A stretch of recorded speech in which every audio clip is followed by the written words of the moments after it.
Hello everybody, welcome into another video. Today we're going to be reacting to The Emperor of Man, The Rise of Humanity, Warhammer 40k lore / history by Luden09. If I butchered that name, my bad, but that's what we're watching today. This is going to be about like an hour 30 reaction, so let's get right into it and not waste too much time because my god, this is going to be a long watch. Alright, let's get right into it. Right ahead, no time wasted. Also, before we start though, hope you guys had a great day. Hope you guys got your snacks. I hope you guys got yourself comfortable, your water with you, and let's get right into this.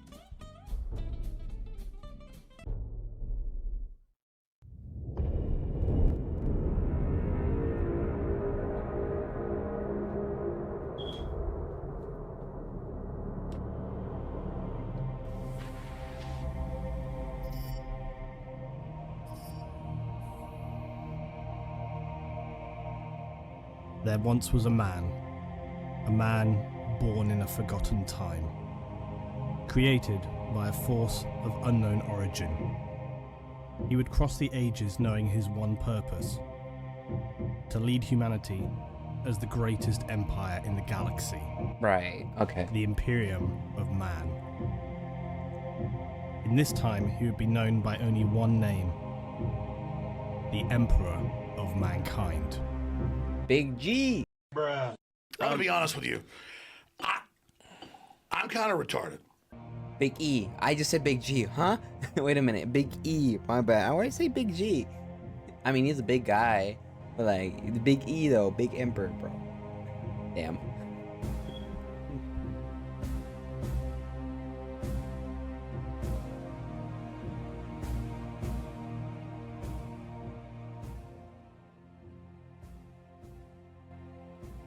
This is Luton.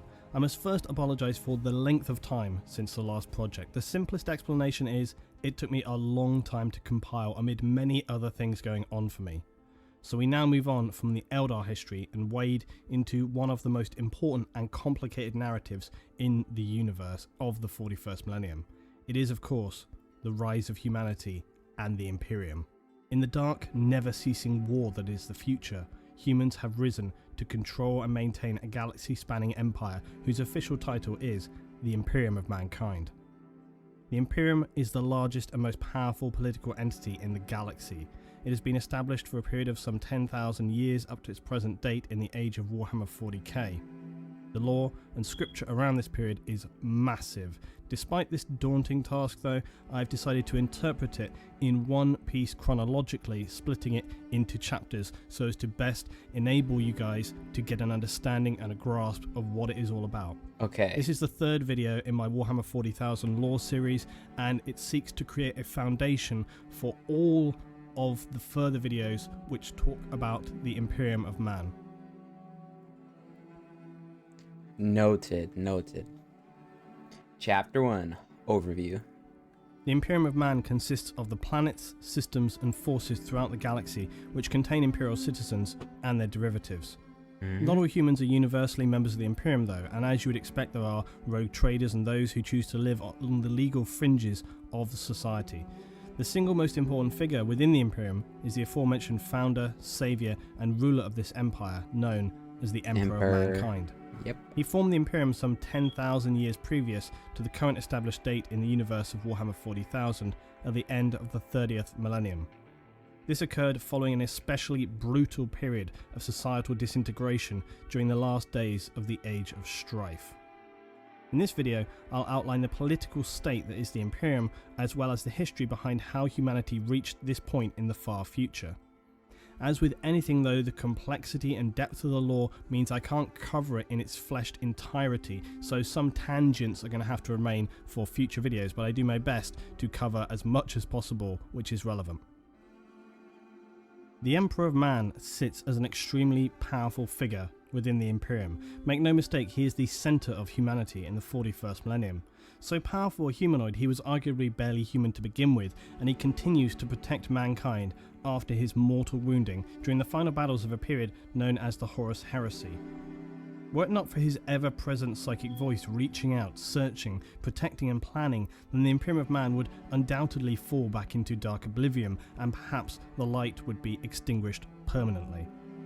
The Emperor was injured so badly after the heresy that he now exists only as a husk of a man within a stasis chamber called the Golden Throne. This allows him to live on eternally as he has done for some past 10,000 years, whilst continually guiding mankind through psychic whispers. The only catch with this is thousands of psykers are sacrificed every day using their essence and psychic power to keep him alive, as he is heavily protected and attended to back on the ancient homeworld of legend, Terra, or Old Earth. He's definitely seen better days. That's all I'm gonna say. My man needs to get some weights. The Imperium of Man in the wider galaxy now consists of many systems, planets, and trillions of citizens. All the while, the Imperial military and the many administrators of mankind, all of whom swear allegiance to the Emperor, all stand together against the nightmares of the galaxy to form what is humanity in the darkest of futures. Pretty much, yeah.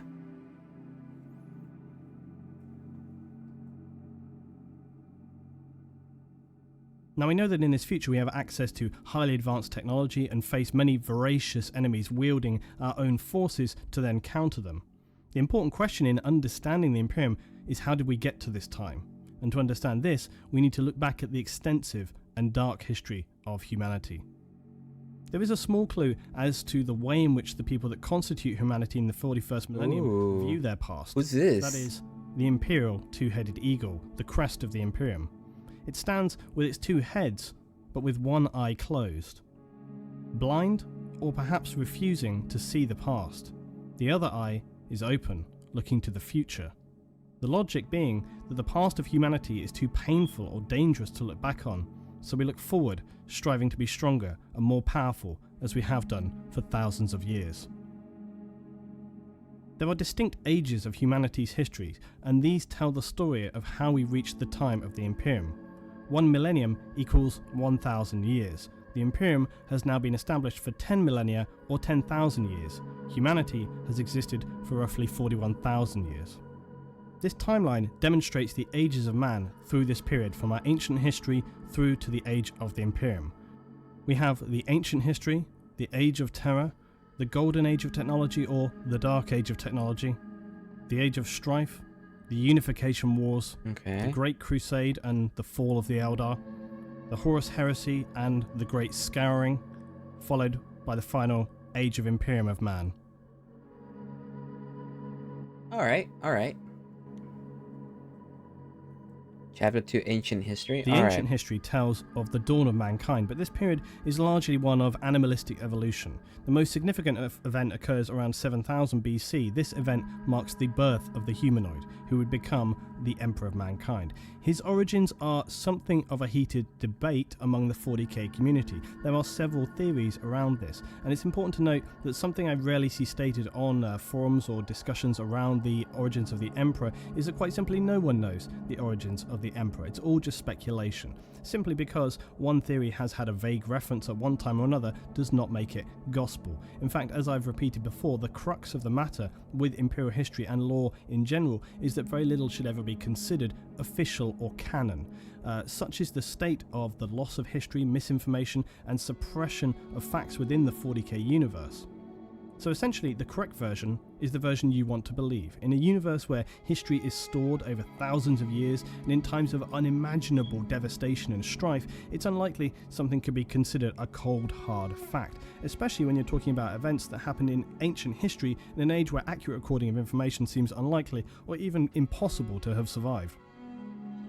The first version of these events is the often widely accepted background, which states that in the ancient times, some humans carried a natural affinity or awareness of the warp. These were the earliest psykers. They would be village shamans or witch doctors in ancient communities. Their premonitions led them to understand that in the future, mankind would face the darkest of times. Their decided course of action would be to commit ritual suicide en masse, returning their souls and essence to the warp to then coalesce and be reborn as one supremely powerful psychic being. This being would then spend the future millennia living a Highlander-like existence, transitioning from identity to identity, sometimes taking on famous leaders in history to steer humanity in the right direction. And then upon reaching the age of strife, he would step into the Four to become the supreme leader of all humanity and unite us again throughout the galaxy. Now, some people take this as the most canon version of the Emperor's origin. Yeah. There are various others, including the one that I actually personally subscribe to. The shaman story is all very well and good, but it leaves me with some questions. For example, if these shaman were some of the earliest humans with only a vague awareness of the warp, how could they have such powerful precognition to foresee the need to create such a super being? In addition to that, if they were truly the earliest stowings of psychos for humanity, then surely they would not have been especially powerful, and even with their powers combined, how could they summon humanity's greatest champion? No, not Captain Planet. Okay, So those that's two a things dumb stand joke. out for me. Captain Also, Planet, their nah. plan to commit mass suicide and then hope that they would all be reborn together seems pretty spurious. It seems to tick the boxes from an okay, I guess that's possible point of view, but it just doesn't make sense beyond that. Yeah, I can see his point. Another theory is that the Emperor was in fact one of the Old Ones, who you will remember were one of the most ancient super beings who created the Eldar, the Orcs, and even humanity. Yes, really. Go and look it up for those naysayers who think that they did not. Meh. This theory, again, at first is captivating, until you start to think about it more. And then you realise it doesn't really make any sense. The Yeah. Old Ones were, as far as we are informed, not shapeshifters, but creatures of light and dark. There was a statement to the fact that just a single Old One escaped the brutal genocide of their race, but then was eventually killed at the birth of Slanesh when the Eldar fell. If the Emperor was some other escaped Old One, it doesn't make logical sense that they would choose one race and then ultimately lead it. Although I suppose, devil's advocate, who's to say what would be going in the mind of this Old One after his entire race was extinguished? Maybe it had a crisis of conscience. Anything, I guess, is possible. And then not to mention also... I mean, personally, I wouldn't like that. I'd rather it be stuck to some type of humanity ties, right? Because that's gonna make it more, I don't know. All of these things have their own lore, but like, I don't know. I like it if we made our own technical power. I mean, technically it's not our power, it's the warps, but you know what I mean. Like, we're responsible for us attaining it in a way. Would be cool. But then again, everything else is kind of powerful by influence or predestined by, the Old Ones made the Eldar and the Eldarians, and then the Quarks. And then the Catan made the fucking... What's my favorite faction? I forgot their name. Listen, that's a problem. That's actually a problem I have. I forget names a lot. Necron Tears, right? And then... Right. So technically, everything has had some outer god influencing them. So technically, it would make sense in some way if that would be our origin of this one giant god thing is guiding us in some way. But I don't know. I don't know. I think it'd be cooler if it's just not involved like that. Like, it's just us. We fucked around and we are finding out, but we're also advancing, I'm fine with that. That's fine. I'd rather that be the lore somehow. Like, we did whether he was just born and was that strong, or the shaman one. I do like the Old Ones. Well, I would be okay with it if it did become canon. I would rather not, but that's just a personal preference. If I had to pick though, I guess I'd go with the shaman one, but that one also has plot holes, so I don't know. I guess he was just born like that. The fact that the Emperor would lead humanity to wage war on pretty much every other alien race, which wouldn't really serve any purpose within the context of an Old One's mission statement. They were originally life givers. They seeded planets with life to, create new races in the universe. And again, unless it had simply lost the plot and was operating on his own sort of mission plan. There are some things that do fit this theory though, such as Old Ones being very powerful psychic creatures. They had extended precognition, they had very extensive, almost immortal long life, and they would have the ability to genetically manipulate humans. But all of this seems very soft and is only plausible at best. For me, this theory just doesn't really fit. So the last theory, and the one that I personally believe, is that the Emperor was neither the creation of some bizarre suicide pact or an old one, rather something in between. It's fair to say that in any ancient history nothing is quite as it's written, and that some reading between the lines is necessary. The most ancient of history available hints that the last remaining Old One floated around the galaxy, meddling and dabbling and trying to have some last impact on the worlds which they felt they had failed and left their race completely annihilated. We know that the Old Ones were capable of creating beings of immense psychic power. This is how the ancient Eldar defeated the Necrons and Satan, who were, let's not forget, gods capable of devouring stars. So the theory I stand by is that a fragmented remaining Old One drifted around the galaxy until he was struck by a precondition so terrible that he had no choice but to resolve becoming involved. It could be that he saw the vision of the Eldar fall or the rise of chaos. Either way, he knew that the Eldar were by now far too arrogant to accept any help and would be of no use, remembering that the Eldar had turned their backs on the Old Ones long ago. The Orcs, who were also an Old One's creation, they were too crass and mindless for such preparation. Instead, he would turn to the weak humans. Weak, but with great potential. And so he would decide on forming a divine creature, a humanoid of the most immense power, but birthed in such a way that he would not allow those humans would not immediately view him as a god, but as a man, to be not worshipped, but instill a sense of power, of awe, of destiny. There are other clues as well. Apparently, further along in Earth's ancient history, a creature crashed to Earth who had an appearance we would describe as a dragon. Oh, the It would seem, void though, dragon? that this I've heard about dragon was this. in fact a small fragment of the star gods, the Satan? Satan, who Oh, had it's been Satan. destroyed thousands of light years away by the Necrons. Even a tiny fragment of these most powerful beings would be beyond the means of even the most powerful humans to contain.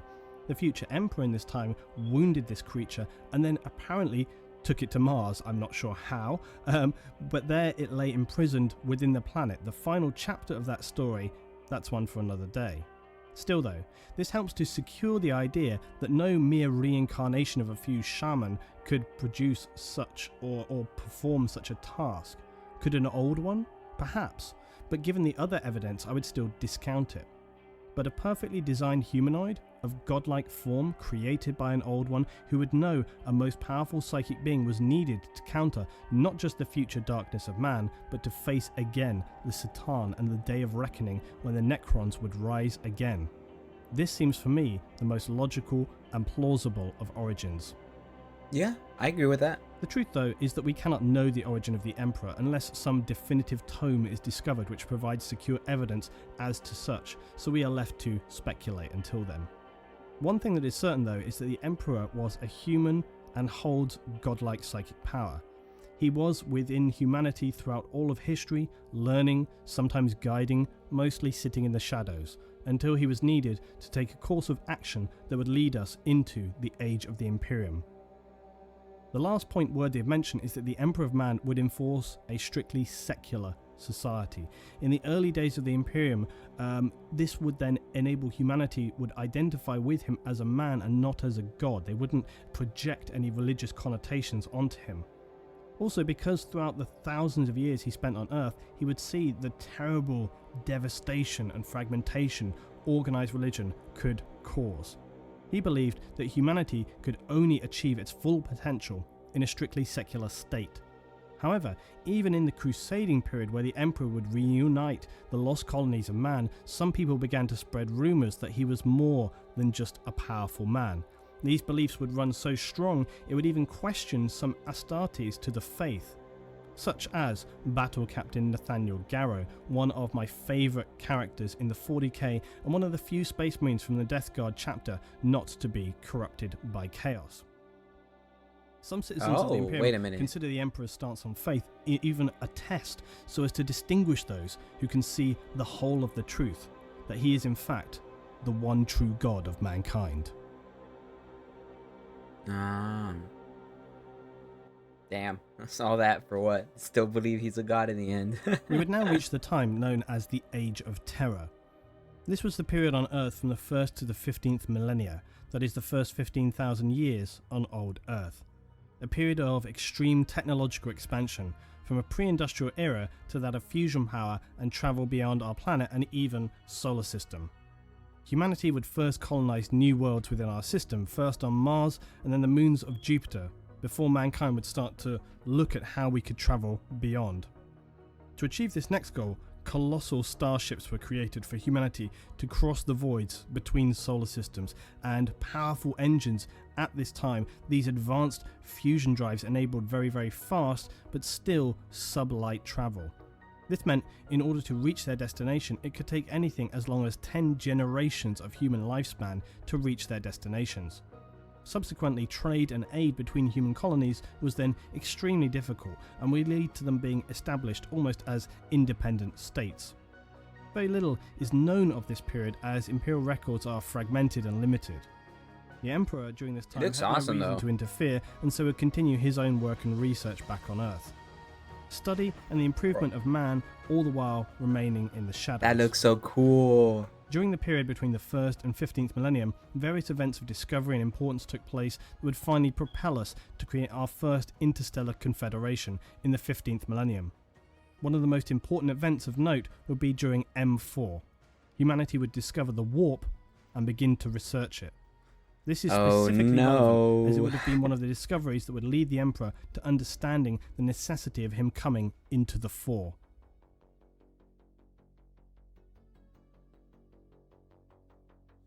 Golden Age / Dark Age. Alright.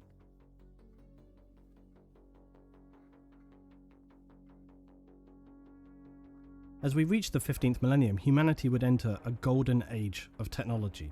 This would be the highest point in mankind's technological achievements. It would last for some 10,000 years, and humanity continued its rise in technology, science and power, spreading and colonizing mankind all across the Milky Way galaxy. We could create our first galactic empire, ruled from Earth, the homeworld, and establish massive trade networks that further powered expansion and advancement.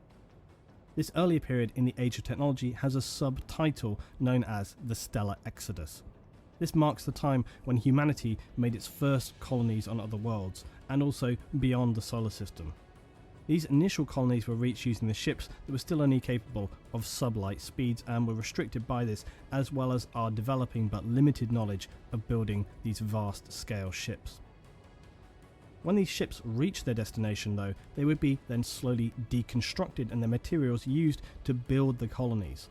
Some would become manufactorums capable of producing massive war machines, or then back then defensive machines, things such as Imperial Knights and even Titans, which the colonies would use to defend themselves against the dangers of the galaxy.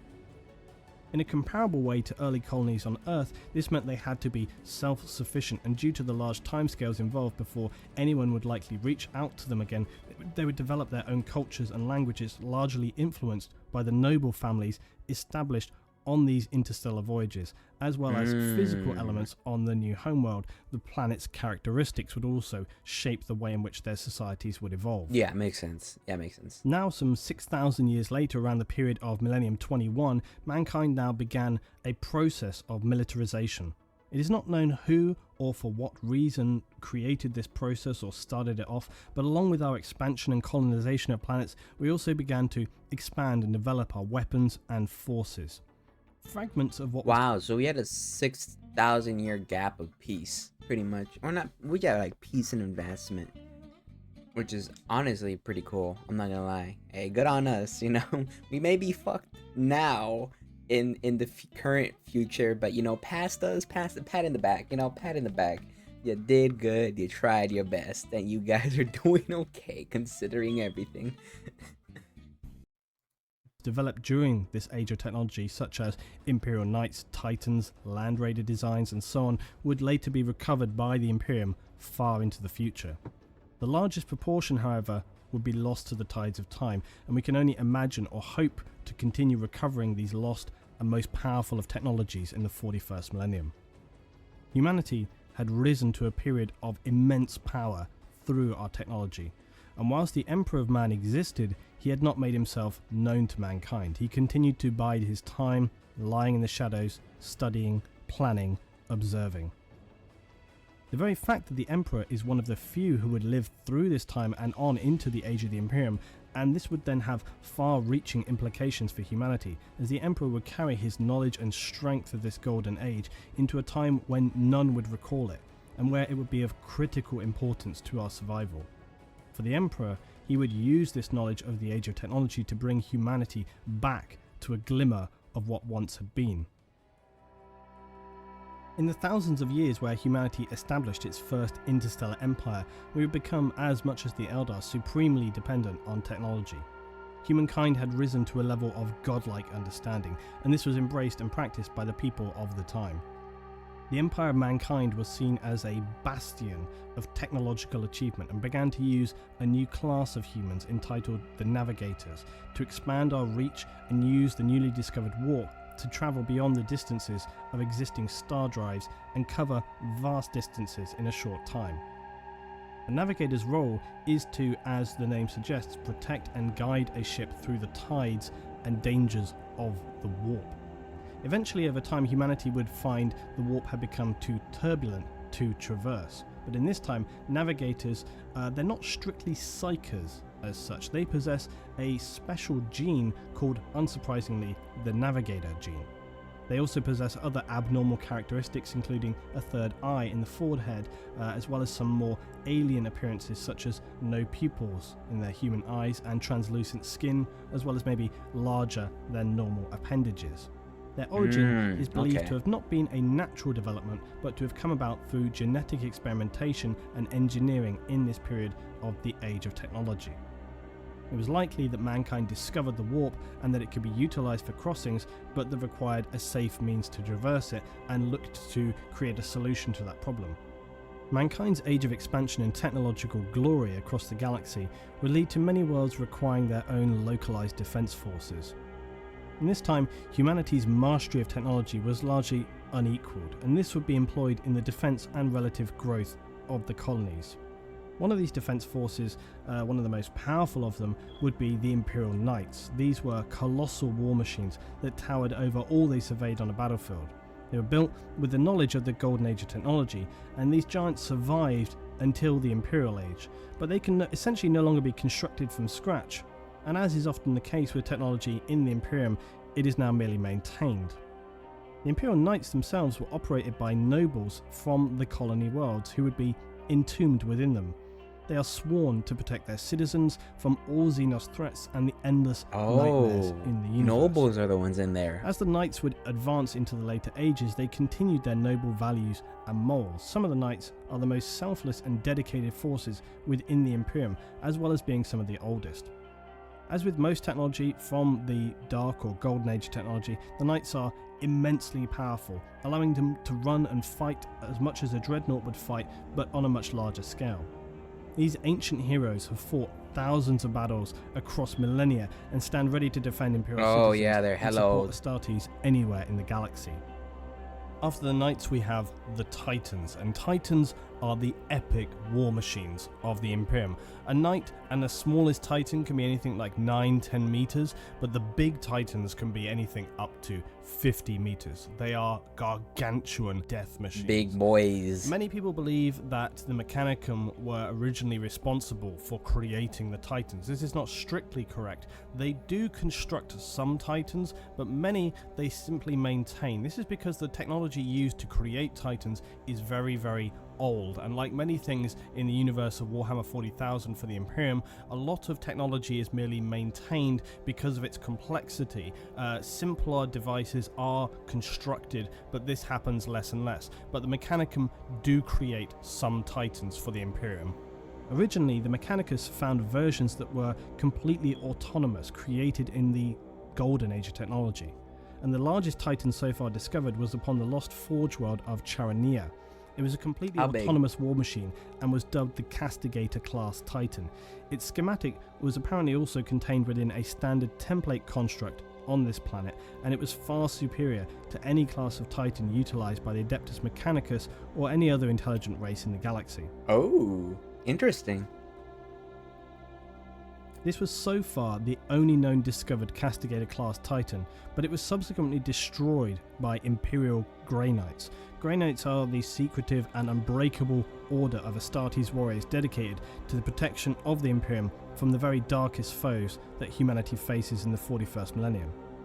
Why? A portion of the STC database containing the data for the manufacture of the Castigator-class Titan was also destroyed by the Mechanicus. It possessed AI, which is strictly outlawed and heretical in the Imperium. Secondly, right. it had somehow long ago been corrupted by living chaos energy, and for this reason, it could obviously no longer be supported.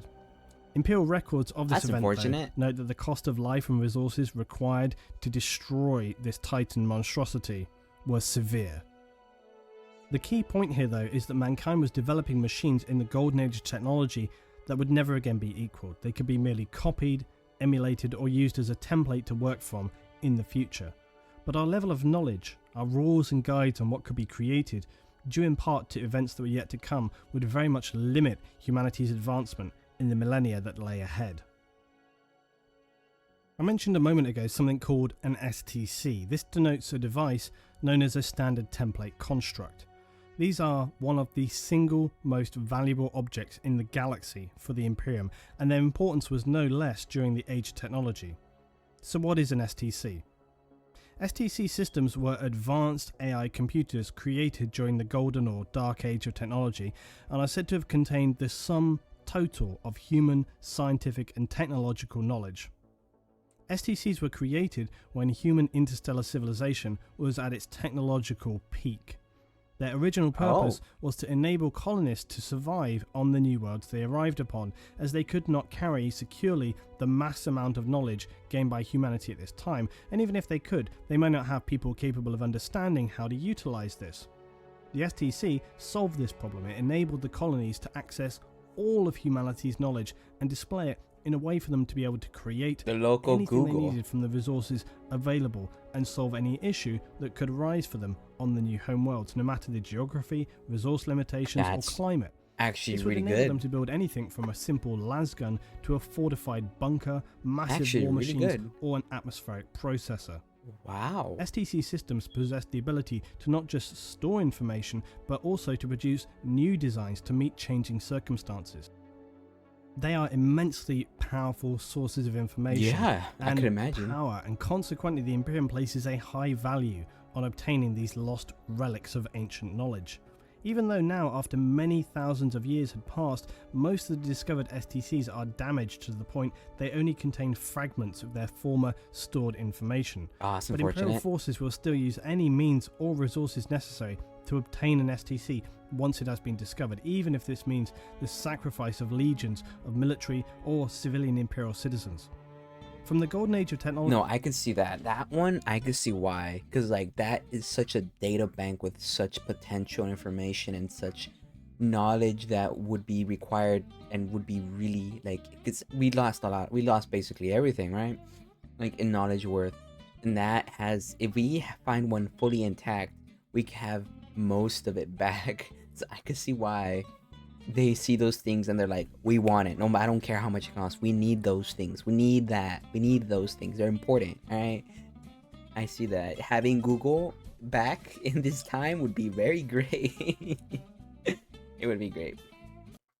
And into the ages to come, these valuable systems will be lost or destroyed, so that now in the age of the Imperium they have become beyond rare, almost just a legend. So the consequent discovery of remnants of any new technology from the Dark Age of Technology puts an STC's value to humanity beyond estimation. The little knowledge that has been recovered from damaged STC units is then utilized, copied and stored by the tech priests of the Adeptus Mechanicus, who are based deep on the primary forge homeworld of Mars. They believe that STCs are the most holy of artifacts and will seek and protect them at any cost. I can see why. I can see This little why. divergence is an important one because an STC recovery, no matter its state of repair, still remains as one of the most important objectives for Imperial forces in the 41st millennium. The holy grail of this quest, though, although unlikely, would be to recover an intact STC, thereby gifting the Imperium all of the stored knowledge of mankind from the golden age of technology. If the Imperium were able to recover an STC of this standard, it would catapult the existing human society into becoming yet again one of the most advanced and significantly, if not the most powerful state in the galaxy. Yep. The STC Crusade also explains in part about the state of technology and development of the Imperium, in that much of the knowledge regarding tech is replicated or learned rather than... That's an awesome robot. Look at that. Oh my god. It's a robot with what looks like to be either a big cannon or a flamethrower. And then it has a fucking building on top. Oh my god, that's so cool. Bro, there better be somebody in there. There better be a fucking orchestra playing in there as everything. And some guy shredding it on the organ, you know? As this, you know, just like the Battle Sisters. Invented and created. Although new tech does come along, it's not overtly specified why so little resources are put into research now. It could be speculated though, however, that mankind relied so strongly upon the Emperor in the last 10 millennia that now they believe only he is capable of directing mankind's advancement, and they solely focus on maintaining him and maintaining the state of imperial affairs. So we return to our story, and at this time in the golden age of technology, humanity continues to expand across the galaxy. Initially slowly, as the gigantic starships we crafted were incapable of using the warp to traverse space. Right. And as we learned previous, they took generations to reach their destination. Up to 10. They were essentially travelling worlds, similar to the Eldar craft world of the 41st millennium. When these ships reached their destination, they would slowly be deconstructed, and their materials could be used to create massive war machines such as the Imperial Knights and Titans, which the colony could use to defend themselves against the dangers of the galaxy. Dangers such as the Eldar and Orcs, who were first discovered in this period as a result of our reaching out beyond our own system to more regularly explore the galaxy. However, interestingly, during this time, humanity was actually considered more powerful than it is in the 41st millennium. This strength was mainly due to our technology rather than actual physical forces, such as Astartes, who did not exist in this age. Science was humanity's primary religion, and the society of man perceived itself as having reached a time where no one could be a real challenge to us. To a degree, this was actually true, so much so that the Xenos races of Eldar and Orc actually signed non-aggression pacts with mankind, which seems bizarre from the Orc point of view, but there we are. Wait, what? Really? That's the discovery awesome. and use of interstellar drives. Wait a minute, God, that's cool. That also shows how far we've fallen. The fact that our own presence used to mean a ceasefire because of how much of a threat we are. And it just shows that even though we have technically more strong soldiers now, we're that lesser than of a threat than we were back then, that they would consider a ceasefire. That's crazy. That's actually insane. For both, that's really insane. That is, an engine enabling cross-warp travel now powered humanity's expansion and domination of the galaxy forward. A federated government was formed, enabling us to create a strong... Damn, we should have asked them about the webway. Hey, how do you guys travel? Poke, poke, poke, poke, poke. We'll give you some shiny stuff. Poke, poke, poke, poke, poke. Come on, poke, poke, poke, poke.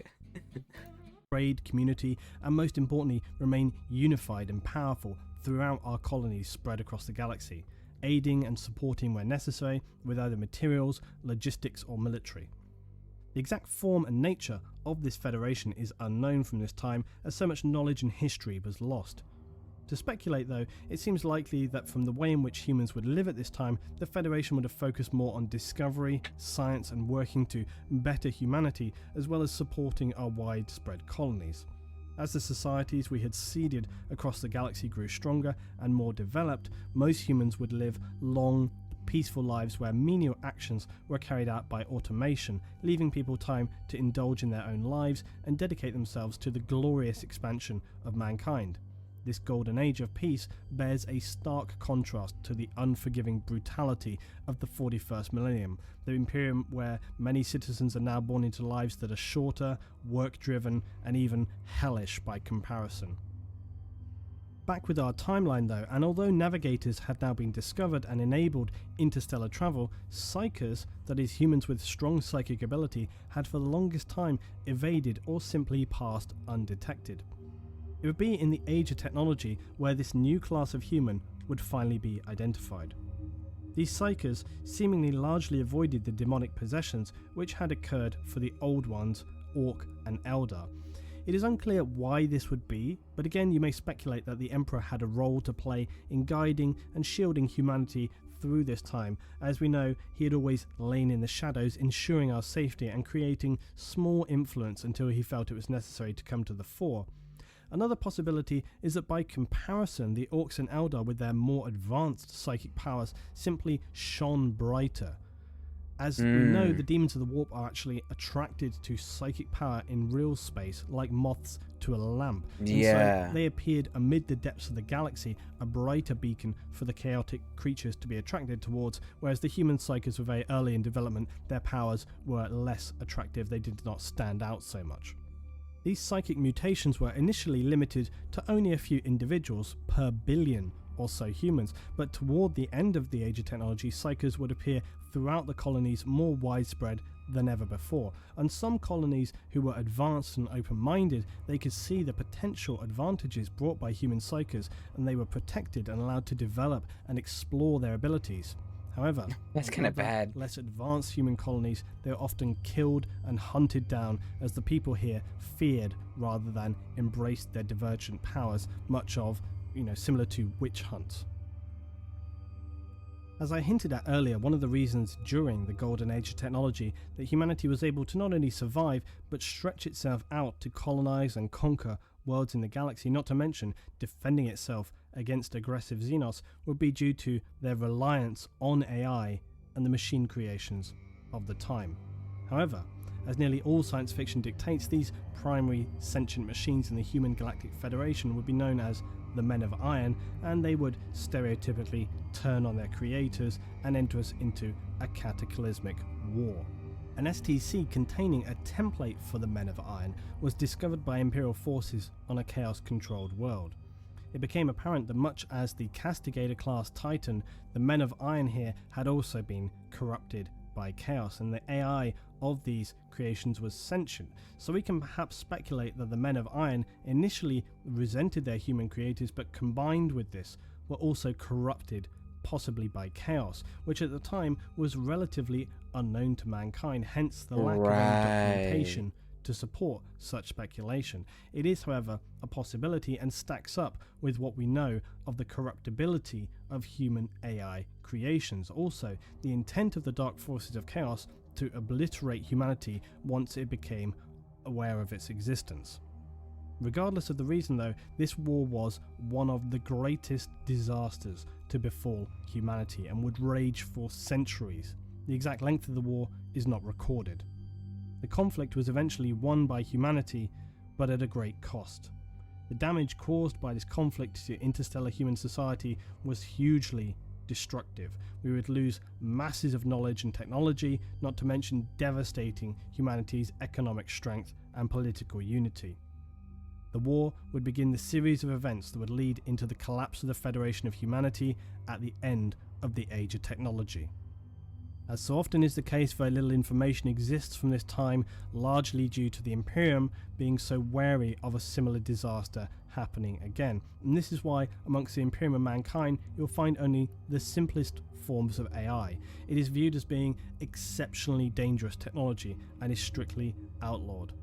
A substitute is often to combine human and machine into mindless drone-like beings known as servitors. Servitors are the Imperium's cybernetic servants, lacking true self-awareness, and are created from the bodies of either condemned criminals who are unpleasantly lobotomized, or vat-grown humanoids whose bodies and brains are partially replaced with machine systems. As a result of this catastrophic conflict between the Men of Iron and humanity in the Golden Age of technology, It is now considered one of the most severe crimes in Imperial society to develop a self-aware, artificially intelligent machine. It is just considered too dangerous to even consider. Around Millennium 23, the warp was taking hold of psychers and wreaking havoc on human colonies. That's what Feudal I was thinking night about. worlds were more conservative and less abiding of psychers, as we said previously, who had hunted them down. These would fare better than the others, who had adopted them more open-mindedly at the time. The knights in their semi-titan armour would battle massive warp entities and serve to protect the planet's human population, abiding to their strict code of feudal discipline and ability. Very often, they would be the bastions that protected mankind's worlds, and their importance cannot be underestimated at this time. As is often the case in history, it is not one but a series of disasters that leads to total ruination, and this was no exception for the glorious empire humanity had established during the Dark Age of technology.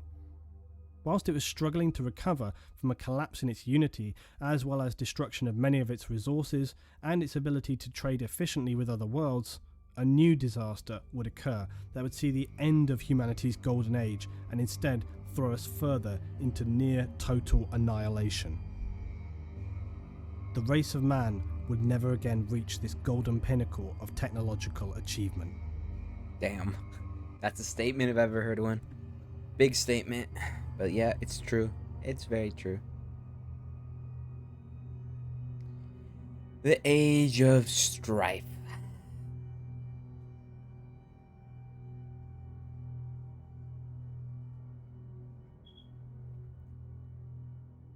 As we learned in ancient Eldar lore, it was at this time that the Eldar out in Why the were you galaxy jump scaring me like would that? fall into near total destruction.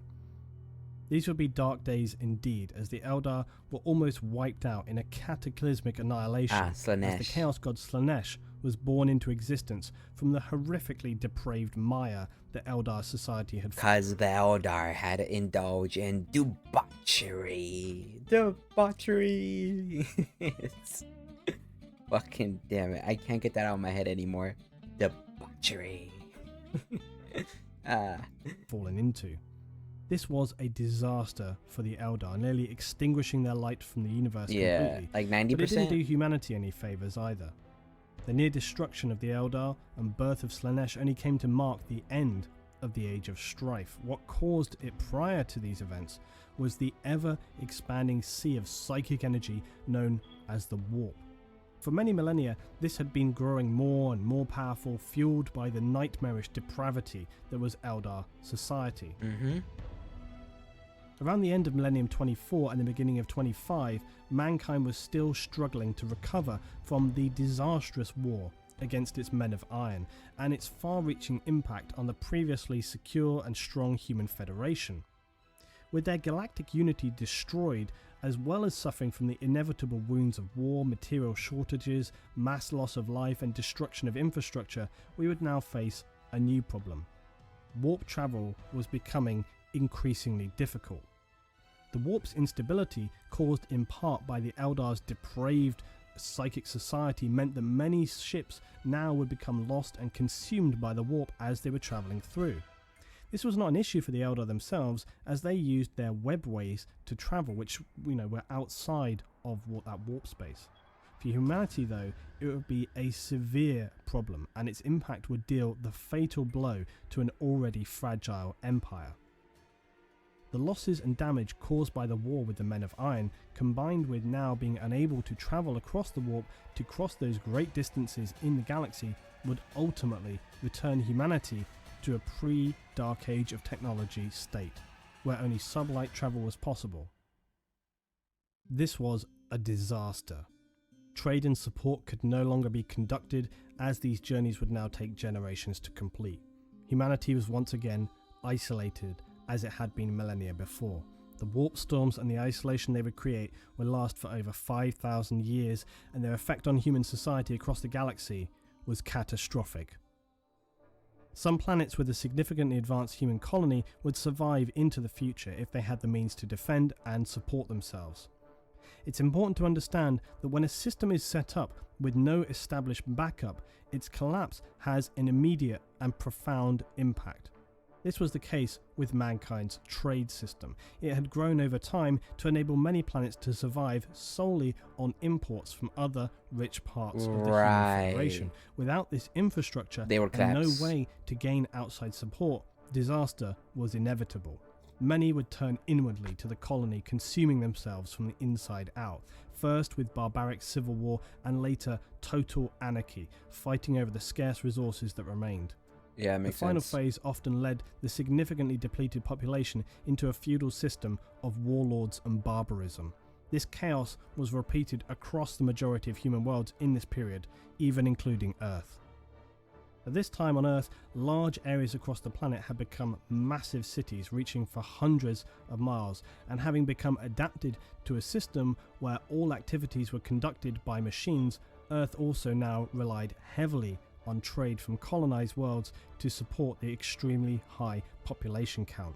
Additionally, much of the planet was no longer capable of food production and hadn't been for millennia, hence the need for colonies and expansion in the first place. With the inability to travel and trade, Earth descended into a similar fate of the less advanced worlds. First panic and general disorder, then food riots, resource hoarding, and finally complete anarchy. A tribal warlord system was all that remained of the few survivors left on Earth, brutal warriors who battled out across the deserts and hives of the remnants of civilization. This whole situation might sound unbelievable that society could collapse so quickly and to such a severe degree, but it's worth considering that in this time human society had built itself up to be so strong in belief of its own invincibility that they simply did not and could not have anticipated the severity of the warp storms or how they would debilitate the trade and support systems that they had been relying upon. Human history is littered with examples of sheer arrogance outweighing logic and reason, as well as blindly staring down dangerous facts in favour of belief in our own self-importance. The lack of planning when it comes to losing their infrastructure across human systems was an acute example of human arrogance.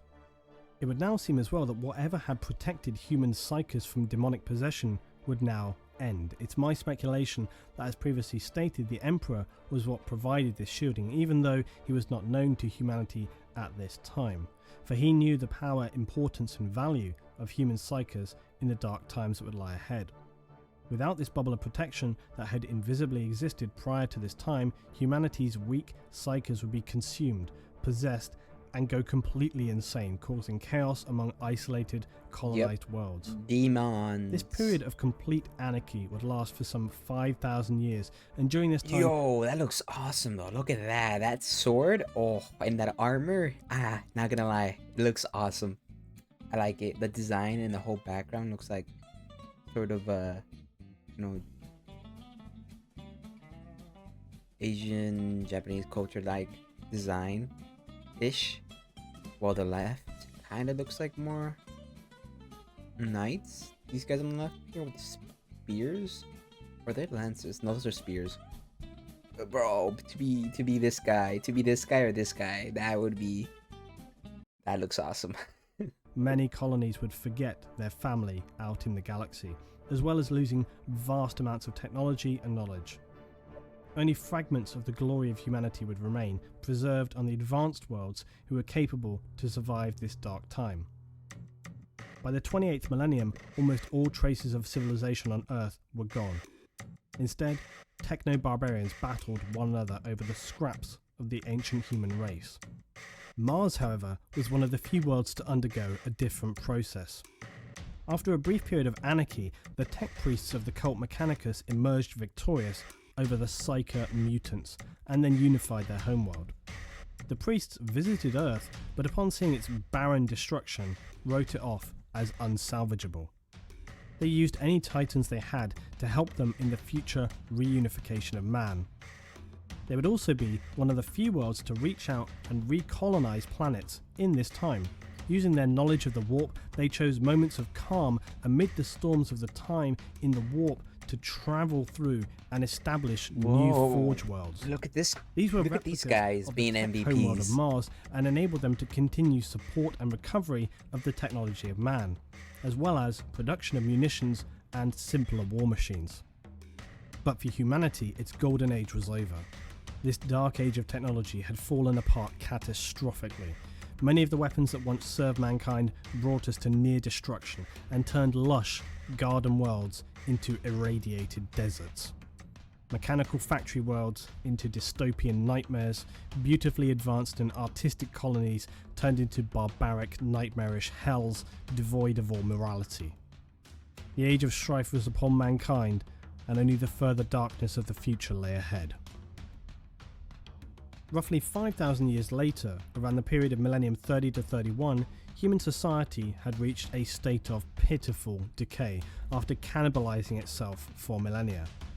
The Eldar had also reached the peak of their social decay, and so heralded the agonizing Dark birth Eldar. of the Chaos God Slanesh, who would consume the majority of their population in one cataclysmic event that brought Eldar society to the brink of extinction. This horrific event, though, would have a positive outcome for mankind. It consumed all of that stored turbulent warp energy, so after thousands of years of instability, the warp returned to relative calm. Interstellar communication and travel would once again be possible. I hate to be that guy, but why does this look like Destiny 2? You know?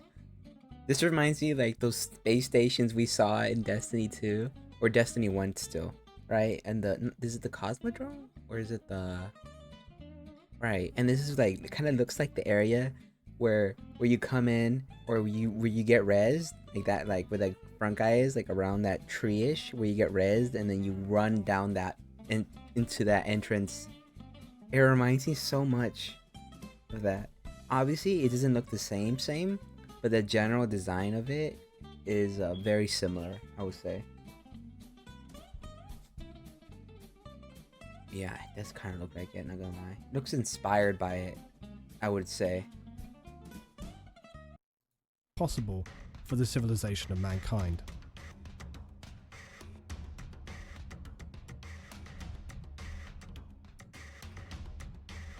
Emperor Man and the Unification So the age Wars. of strife was coming to an end, but before we move forward, we need to move back some 2,000 years to M28 to M30. Humanity had now come close to the brink of destruction itself. So many worlds had fallen into disarray, starvation, chaos, anarchy. Now was the time.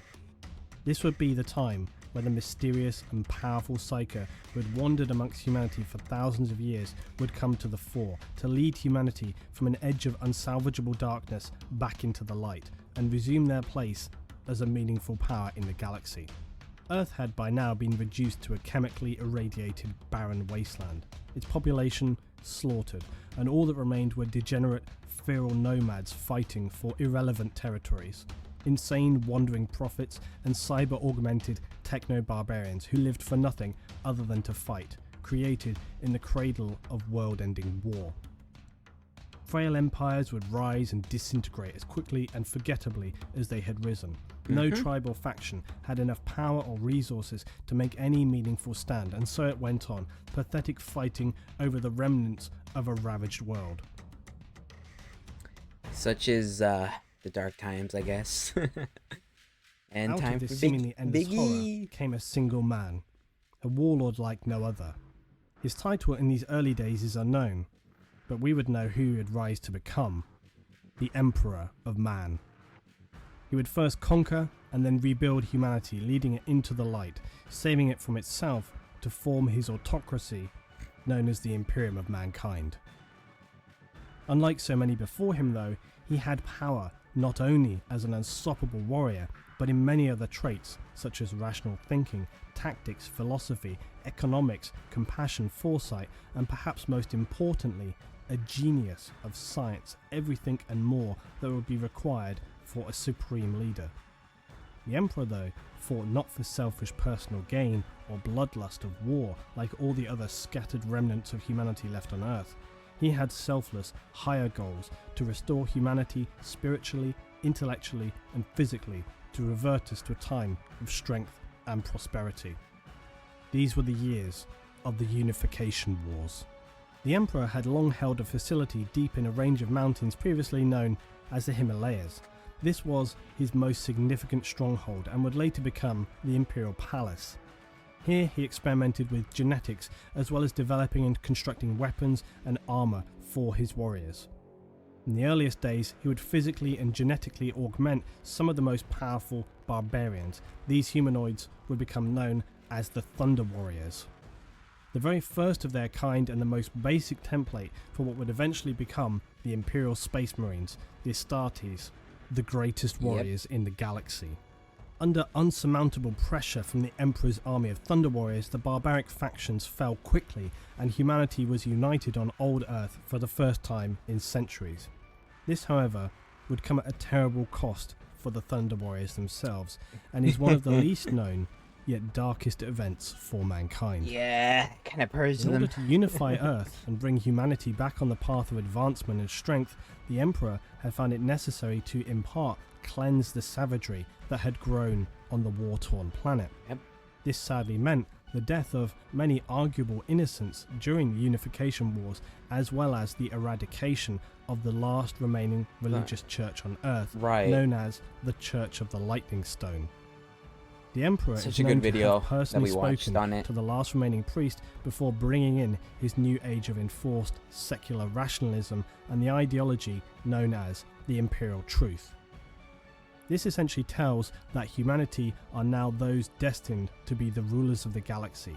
The Eldar had their chance and failed, and now humanity are the best set to take their place as the dominant force. This ideology would soon be brought to all the scattered worlds of humanity in the long crusade that was yet to come.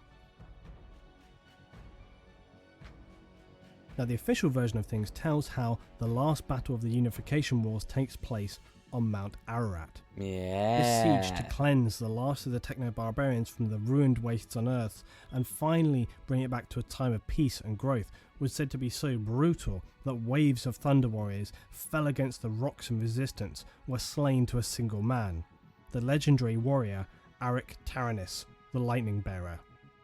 He would raise the banner of lightning to mark the end of the Unification Wars, setting in place the rule of the Emperor of Man, before he too would fall to fatal wounds suffered in this battle of legend.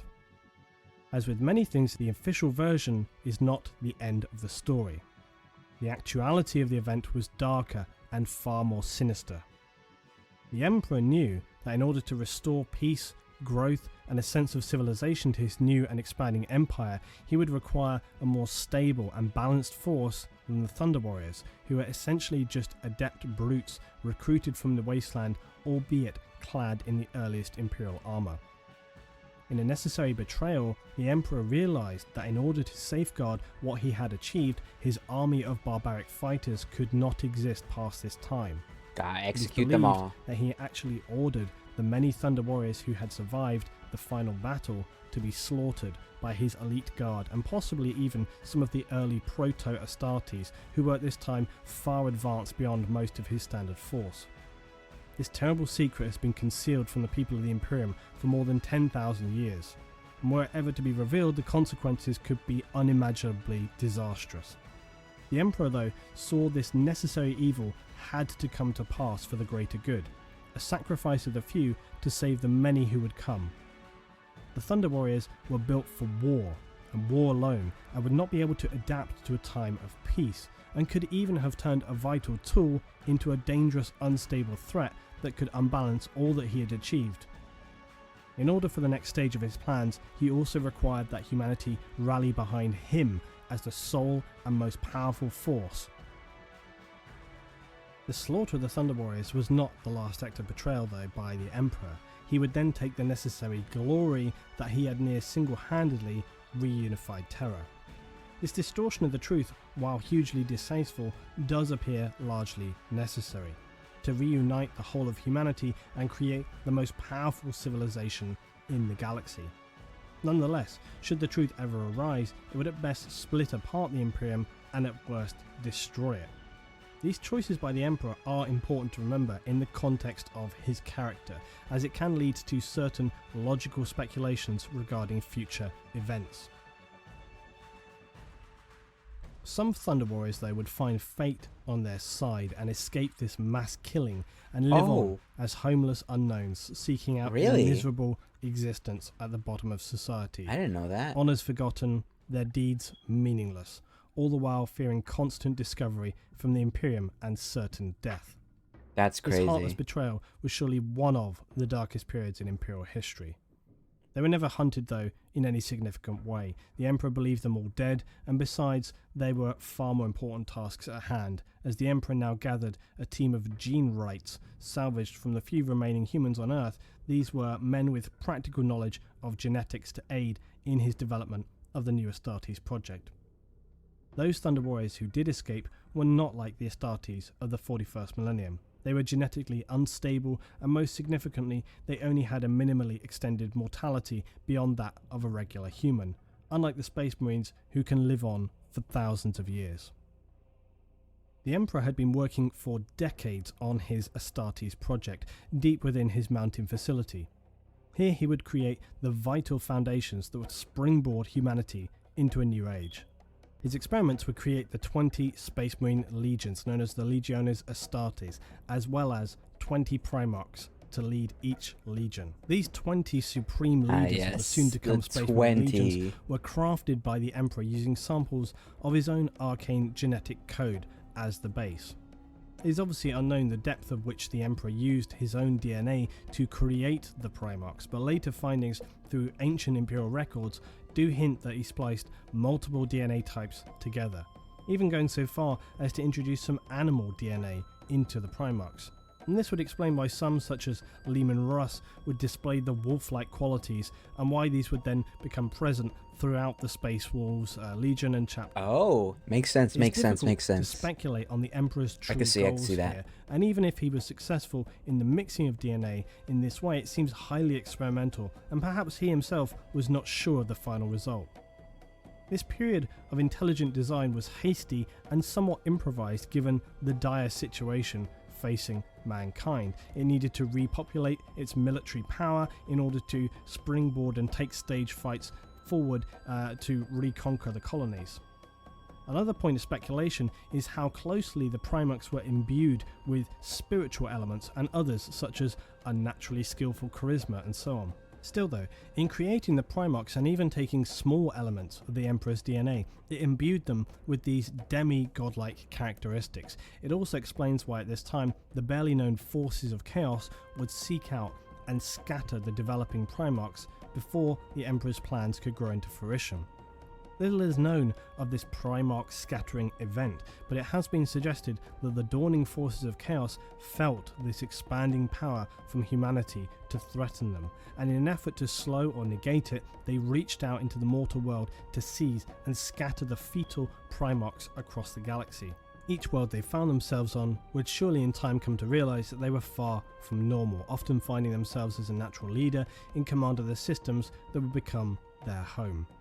Later the Emperor would one by one discover and reunite the Primarchs with their legions, establishing one of the most powerful military forces the galaxy had ever seen. Yep. The Thunder Warriors, though, were undoubtedly the early prototypes for the Astartes project, which subsequently makes their untimely end all the more tragic, as their sacrifice was so great, yet the memory of them was totally obliterated. Hey, it has to be, the though. Astartes project would continue in a pragmatic manner. Each of the early legions at this time contained barely a few hundred marines. Their equipment was lightweight and somewhat improvised by comparison to later standards. They trained their minds and bodies to be the will, might, and rule of the Emperor. Time would pass and their numbers grew. Each legion was divided not only for organizational reasons, but also for practical reasons. Because of their adapted genetics that were drawn from the Primarchs, some carried traits and psychological behaviors which would not have been found comfortable comparison with their sibling legions. This segregation also allowed them to focus their bond to their brothers in their own legion, creating a near unbreakable Greek-looking motherfucker. If the newly created Astartes would be the Emperor's scalpel, his gleaming pinnacle of human achievement, then the Thunder Warriors were certainly a mace used to bludgeon the remnants of humanity back into submission. The Thunder Warriors were genetically stronger though, tougher, and could even be stronger in battle than the newly created Astartes, which is something people often forget. Yep. They were a rough, brutal instrument, but ultimately a temporary solution to a violent problem. I feel like they were there to do their job, and they did their job, and now they were no longer needed, so they just got them. They got taken out. That's it. I mean, that's literally what happened, and that's you know, like I see the whole point of them. They're there just for a cause. The Space Marines would serve not only as a weapon, but as beacons to mankind, a glimmer of what humanity could hope to be. The dark times to come, however, would show that this was a misplaced belief, that while the Space Marines were created to represent the pinnacle of human development, they ultimately proved as susceptible to the basic flaws of mankind as any other mortal. The Emperor's campaign on Earth would now come to a close. Except the salamanders, God bless them. I'm sorry, I had to say that. He began establishing the fundamental elements of a civilized, modernized society in government administration, economy, and infrastructure. Actually, wouldn't me saying God bless them be heresy technically? Because I didn't say, you know what? Except the salamanders, Emperor be blessed upon them. The Emperor, may the Emperor bless them. There you go. Alright, I fixed it. Alright, look at that. I caught myself. I almost became a heretic. Though, I mean, I'm kinda am, because, you know, unfortunately, Necrons are my favorite. hey, but I do like the Grey Knights.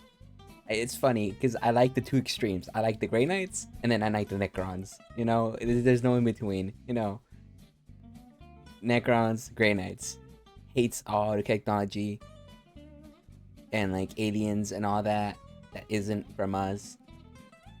Necrons, which is the most ancient, diverse, before unknown, well, not unknown, but, you know, unknown to us, humanity in this point, you know, shit's here, you know, with immortality in a pill. I don't know, not in a pill, but, you know, in a casket, in the fucking body, in the fucking robot.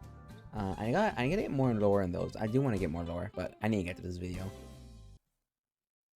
An important figure in this process was a man known as Malcador, the Sigillite. Alright, I heard about him a little bit. He had a vast knowledge of such matters and carried himself with the bearing of a priest. He was appointed to run the courts and palaces of the new empire, the right-hand man of the emperor. Earth would turn from a place of desolation and horror to one of active production, rebuilding, and planning. Some might call it coincidentally convenient, but at this time a vast shockwave would travel through the galaxy, the birth of Slaanesh.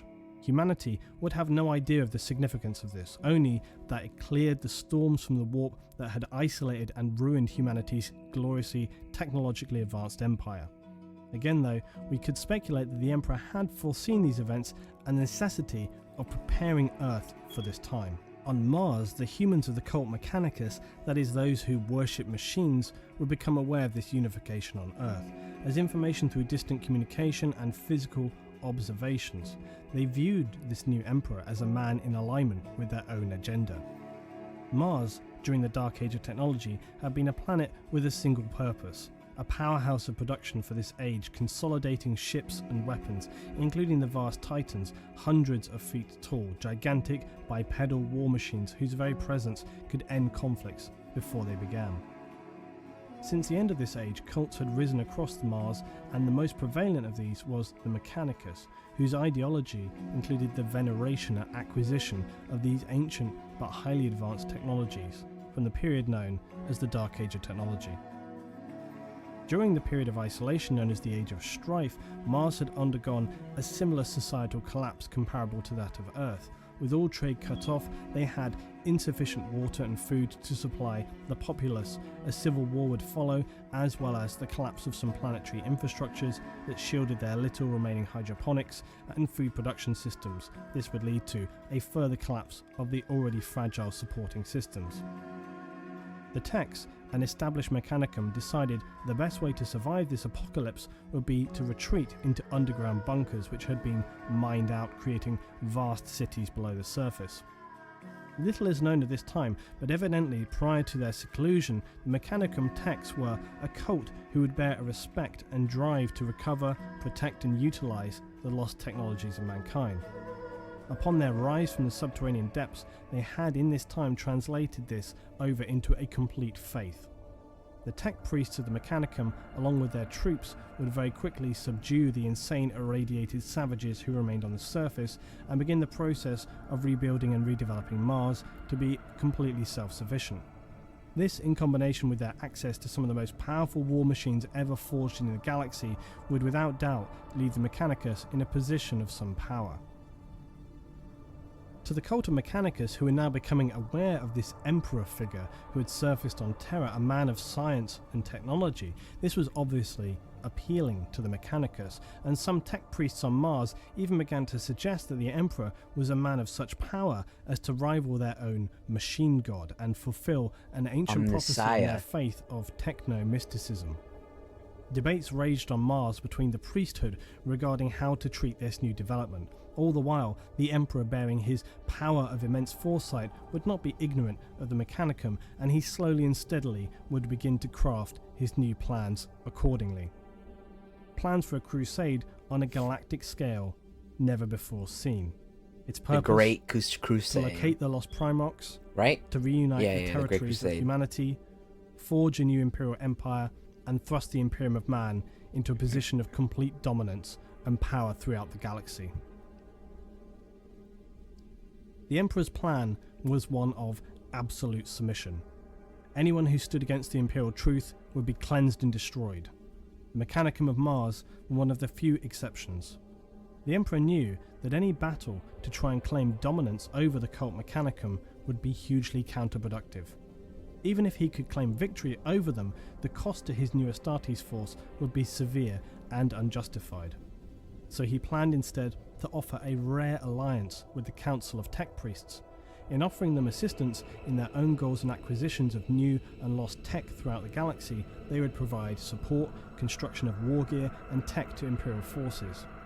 They also were one of the exceptional entities to be allowed to maintain a state of semi-independence within the Imperium, a fairly unique position. The Emperor would also provide a new group of navigators to enable the Mechanicum to travel through the warp again in search of fabled STC units. All of this suited the Mechanicum and Imperium in a symbiotic relationship, and an alliance was created.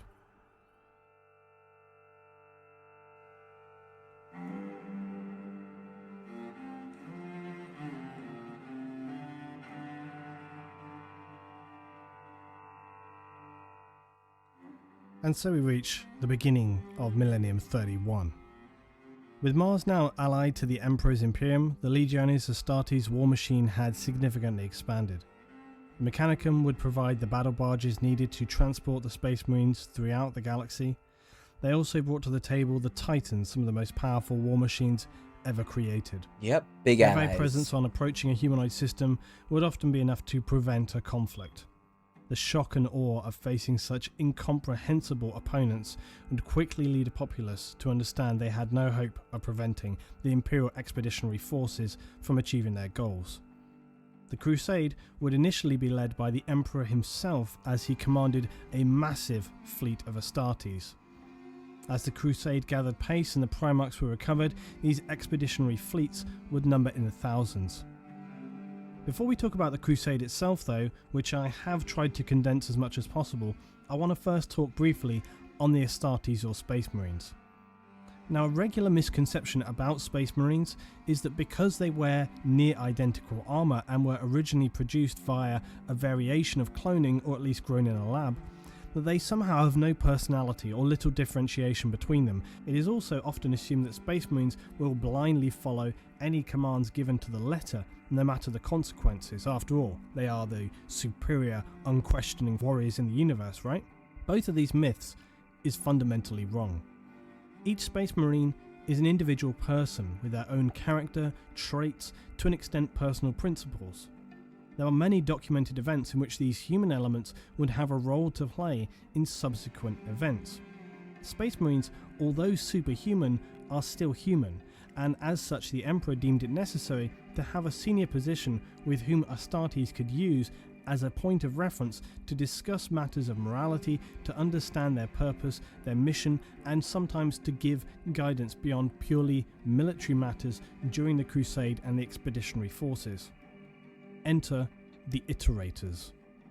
The Iterators. Imperial Okay. Iterators First were time the I heard most of these guys. persuasive of public speakers. They are masters of manipulating a crowd's opinion. Yes. And Iterators would counsel also Marines as they voyaged through the galaxy. Counselors. But their role went beyond this and was critical at the inception of the Great Crusade.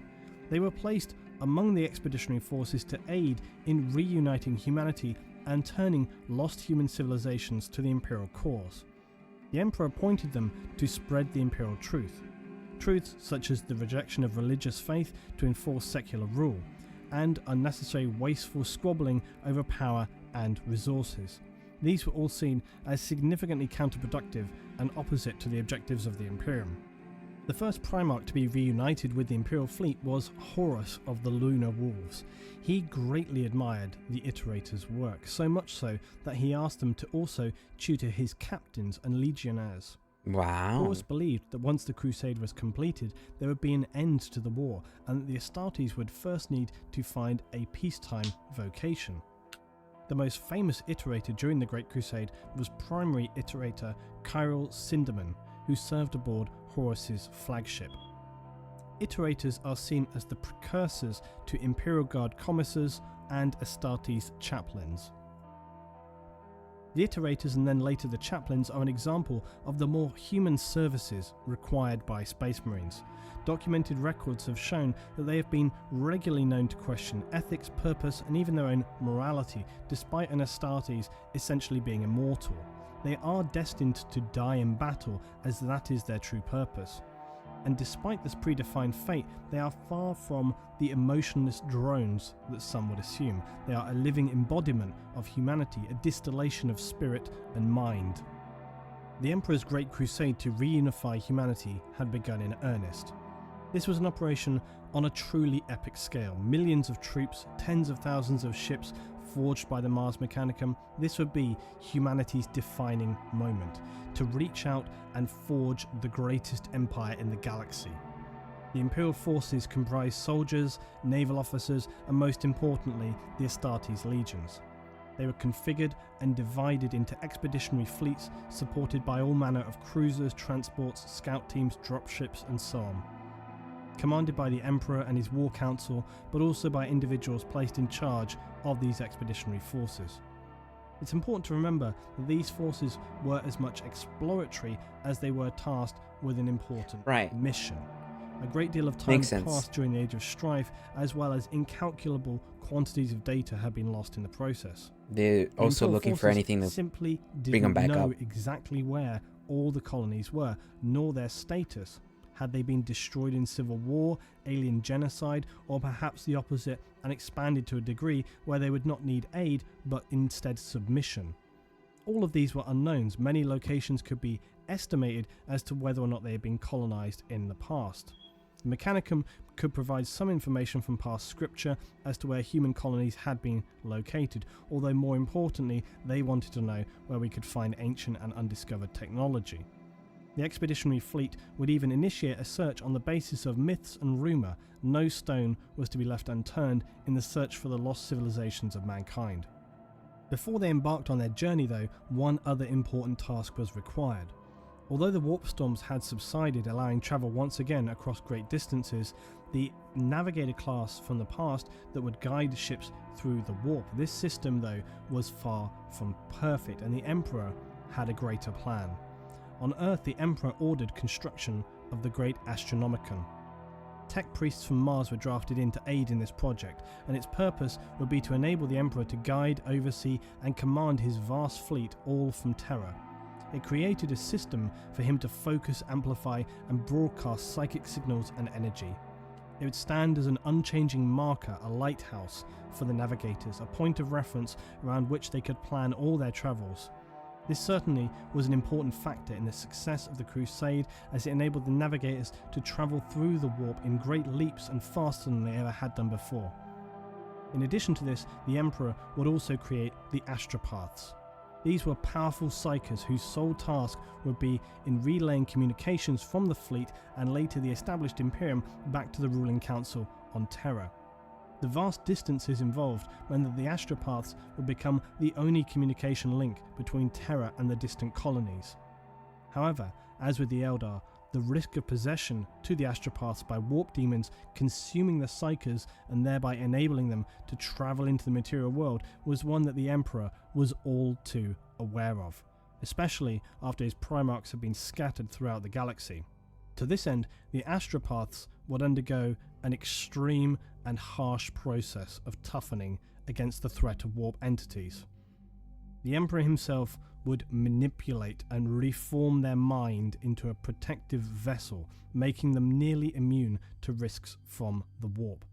This process, though, was agonizing and extremely dangerous. Many psykers were killed in the process or went completely insane.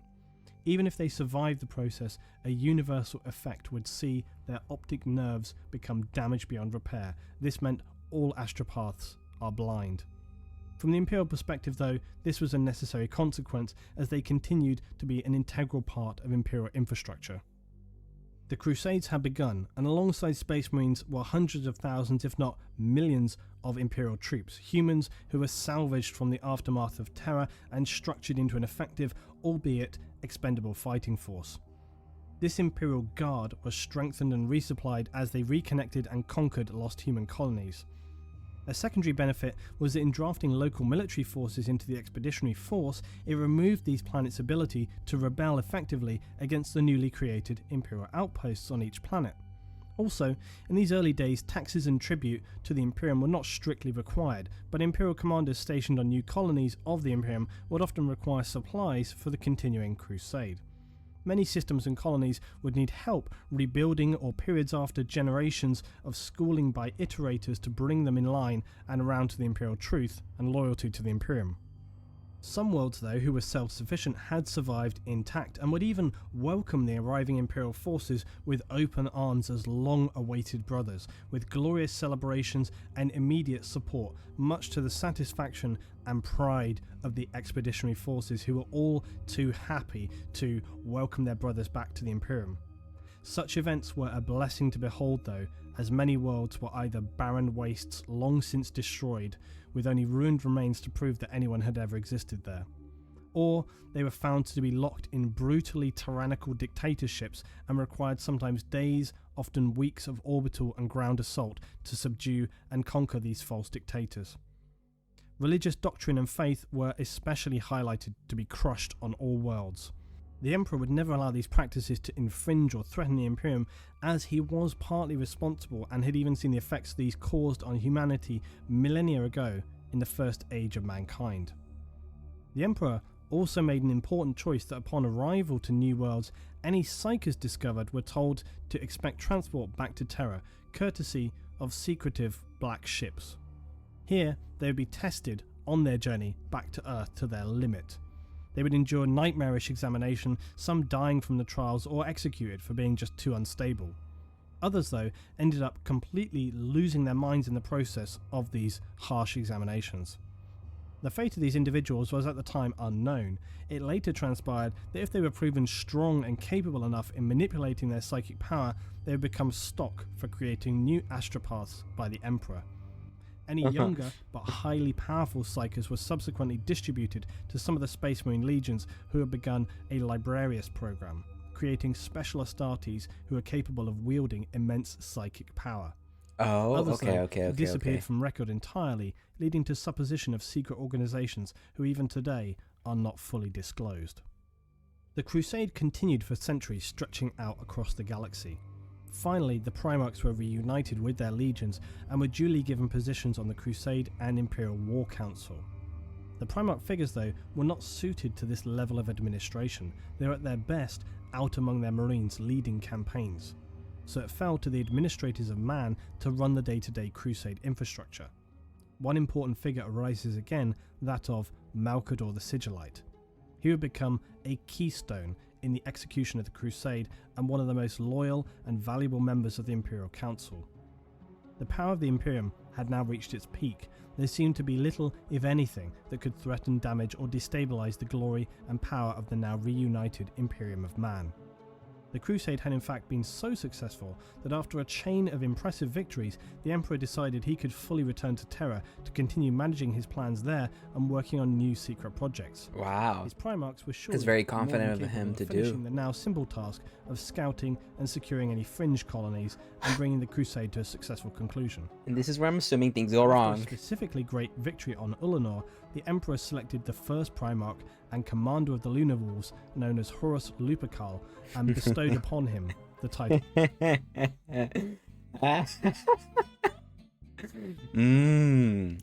Well.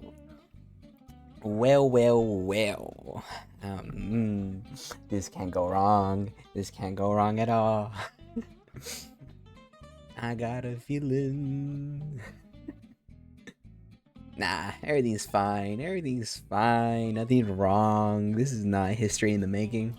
Title of War Master.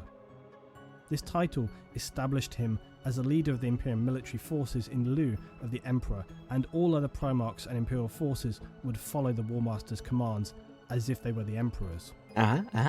Not all the other Primarchs seemed to be entirely comfortable, not only with this decision, but also with the Emperor's choice to leave them and return to Terra.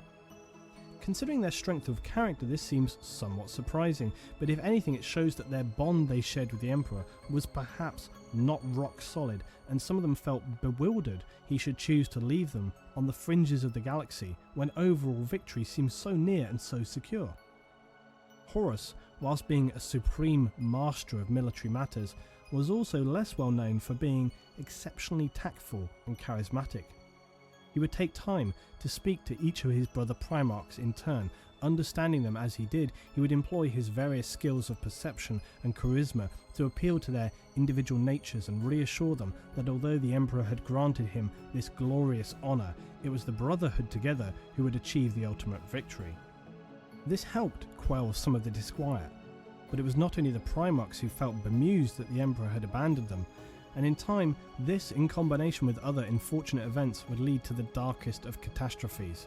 In fact, there have been many examples throughout human history where withholding information would lead to disaster, and this period for humanity would be no exception. The Emperor's decision to not make his Space Marines aware of the dark forces of chaos for their own benefit. In fact, even to this day, the vast majority of the Imperial citizenship lives blissfully unaware of the darkness that lies in the Imperium. The Emperor's precise reasons for this are not crystal clear. Perhaps he felt that humans were too easily persuaded or tempted by the promises of quick, easy power. But whatever the reason, the consequences for the Primarchs and Space Marines to not be able to see this danger, as well as the Imperium, would be disastrous. The Astartes legions had encountered vague clues and shrouded warnings on some lost human worlds they encountered, whispers in the wind, apparent possession of Marines. Horus and his Lunar Wolves discovered direct evidence of some dark force when they encountered a lost but highly advanced human colony known as the Interrex in the later stages of the Expeditionary Crusade. Oh. As the fleet travelled to the Interrex homeworld, they engaged in extended peaceful negotiations. Again, this was an example of the Space Marines and notably Horus not giving preference to immediate combat, but in choosing a peaceful option. If this was viable to them, it was always preferable. Their mission of Imperial Truth was without question. It was the only resolution that would ever be acceptable to the fleet though. Now during this encounter, Garviel Loken, who was the Lunar Wolves' 10th captain and a member of the Mournival. The Mournival was a close and under Imperial rule illegal clique of brothers, but one which Horus had allowed to exist so as to help advise him on matters of importance. Loken was among the War Master's party when they attended a reception with these Interrex during negotiations. He was drawn into a casual conversation with one of the Interrex guard, who admitted that the Interrex had learned to tread carefully with any newcomers to their people because they feared the taint of chaos with a K on these newcomers. It becomes apparent that the Interrex colony had made dealings with the Xenos race, the Eldar, during the Age of Strife. Yeah. And the Okay. Interrex explained Oh, that it was wait. their understanding from what they could discern from the Eldar that chaos is a threat like no other. Right. That it would not appear brutal or blunt at first, but subtly. Interesting. This chaos Okay, is okay, okay, selectively okay. approaching their space, posing as a friend, seeking to bleed its way into their confidences, and then destroy them mercilessly from the inside out. Loken was shaken at these unknown revelations, and the War Master Horus would later assure him that there is no fundamental evil in the galaxy, and that is the end of the matter. But the seeds of suspicion are planted. Loken cannot shake this feeling that something, somewhere, is wrong. But before he'd have any opportunity to follow up and explore these doubts, a break-in occurs in one of the Intrex's most sacred museums, and a highly advanced blade known as an anatheme is stolen. At this time, despite Horus's pleas for restraint, negotiations would now collapse, and the Lunar Wolves and the advanced Intrex would fall into all-out conflict. The Space Marines of Horus are Were we ultimately responsible for victorious that over break-in the or not? Intrex, but it's a victory Horus takes no pleasure in, as it's born out of misunderstanding and was a tragic, unnecessary conflict. Yeah. These events, though, would become just a singular fragment in a deteriorating pattern of troubles that would haunt and gesticulate within Horus, as well as his unease then irradiating out into his brother Primarchs, the Mournival, his and other legions. Unbeknownst to Horus, a sequence of events had been now initiated, and their cascade could not be prevented. So why are these events so important? Well, for one, it gives more insight into the fact that at the time it seems barely any Space Marines at any level of rank had any knowledge of chaos. And if they did, it was only the vaguest of suspicions, the kind that could easily be brushed off by speaking to, say, some iterators. Yeah. They had no idea about the true nature or capabilities of the malevolent force known as chaos. Yeah, they weren't aware. By comparison, Yeah. the Emperor understood all too well the dark forces that had very recently annihilated the Eldar. I'm like, fuck. I'm like, he should have told them, right? But then again, does it really matter? Because them being aware of such forces could also influence them, and like, you know, I don't know. It's complicated. Either way, let's just keep going. But yeah, it's such a shame to watch this. Just knowing that what's about. Oh, the video's about it. Damn, I was actually really into this. So many human colonies throughout the Age of Strife. It seems strange that he would choose not to gift his Astartes, and more importantly his Primarchs, with this information so that they could best protect against its darkness. But perhaps he feared that knowledge of the warp entities would do more harm than good, instead choosing ignorance as the best policy. However, a combination of time, doubt, rejection, jealousy, and greed brewing in corners of the Astartes legions would prove this to be an unwise decision. Yep. To be continued. Alright. Well, that was my reaction to the Emperor of Man, Rise of Humanity. Whew.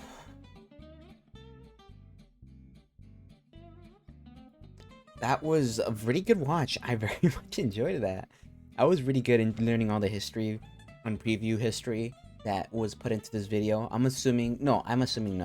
I know that there's probably a lot of individual stories, right, with certain characters that happen that we have books on throughout those times that it didn't explain because it just doesn't have the time to. Unfortunately for me, with how much stuff I'm gonna have to react to in general, I'm probably not gonna have a lot of time to watch that stuff or learn about it, at least not right now.